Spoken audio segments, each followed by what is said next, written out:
Hello, we're Group 5. My name is Nick Thurston, and this is Ryan Leach. And for this semester, we did our pinball bowling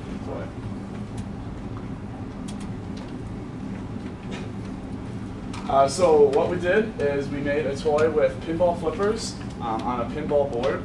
And then instead of your usual pinball targets on the board, we set up bowling pins as the target. So it is a combination of the classic pinball game as well as what you do in a bowling alley. So like I said, where the idea came from, it's just a combination of the two games. And we're trying to create a unique, fun game on its own. It is a very household game, very interactive for the user, so anyone can play it. So the target market for our toy is Purdue and all Big Ten fans. Ryan will talk about this later, but all the pins are colored different Big Ten school colors. So that's how we incorporated the Purdue and Big Ten theme. It's really a toy for any age, including students and alumni of Purdue. And then since it is a game incorporating two other games, any bowling or pinball enthusiasts would love to play it. And then with Christmas coming up, we thought that it'd be a great holiday season present. So a couple high-level overview of our CAD assembly. It is a fully mechanical system. We wanted to make sure it's simplified and not easy to, or not too easy to break. Not many electronics to go wrong. So it's a fully mechanical system. Like I said, the pins are Big Ten themes. So 10 of the schools' colors are on the pins. And then Ryan will talk about this more, but we have two main mechanisms, and that is the flippers and the pin returning mechanism. And so you can see in the back, those silver knobs is the pin returning. And so there are strings attached to the pins, and those strings are attached to the shaft in the back that helps return the pins. And then the flipper mechanism is in the front, and that's underneath the board as well. So Ryan will talk about this. Yeah, so here's how the pin flippers work. So as you notice, there's 5 different pieces here.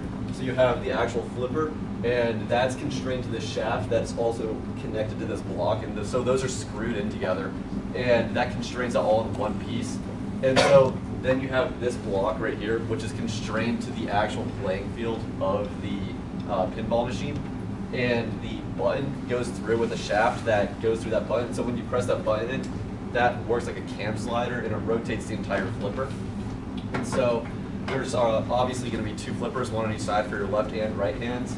And it will return via a rubber band, which is attached to this block and the top of that block. And so when you push it in, that rubber band stretches out, and then when you release, the rubber band snaps back to its original position, pulling the flipper back to where it is originally. And so here's how the pin return mechanism works. So when you knock the pins over, obviously you're going to have to find a way to set them back up without having to go and manually put all of them up. And so we have 10 of these pins, and there's a few different pieces that go into this playing field. So you have to somehow figure out how to get these pins sitting upwards again from through 4 different layers, or 3 different layers.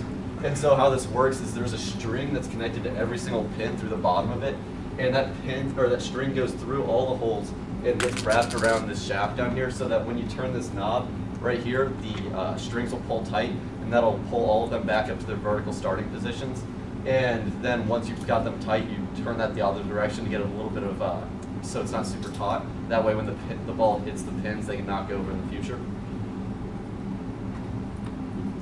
And then you can't really see this because of the colors that SolidWorks gave us, but here's our laser cut for manufacturing. So this is how we manufactured the entire board. We went and laser cut all the different components and put them into one CAD file like this, and that was how we were able to get them all cut out. And then we glued all those together. And so that was made out of laser cut 1/4-inch plywood. And this consisted for the playing field, the walls, and all the different boards that we have in there. And then on top of that, we 3D printed a few different parts. So a few parts that we 3D printed were the buttons and the flippers. So that both of those mechanisms were 3D printed.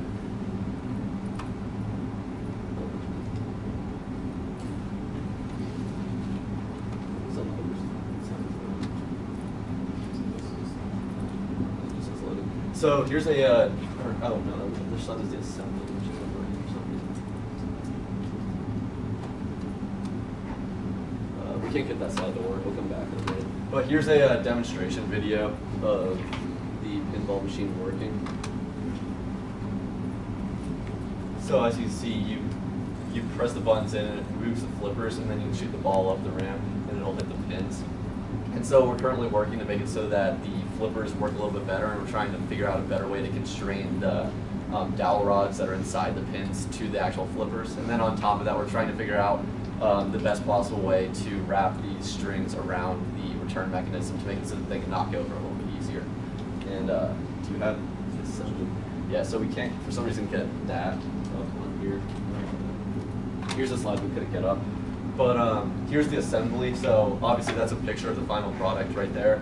And what we need to obviously fix, I touched on this a minute ago, is fix the pin return mechanism, as it's kind of hard to get those all reset. And so we need to figure out a way to glue either all the strings onto the rod, or figure out how to make that so that the string doesn't spin when you turn the rod. And then we're going to try and add Purdue stickers to the actual finished product to make it look a little bit more Purdue themed. But as you can tell, Nick talked about this earlier, each of the pins are different Big Ten school colors, and so we thought that that'd be a little fun way to incorporate all the schools inside the Big Ten. So, any questions?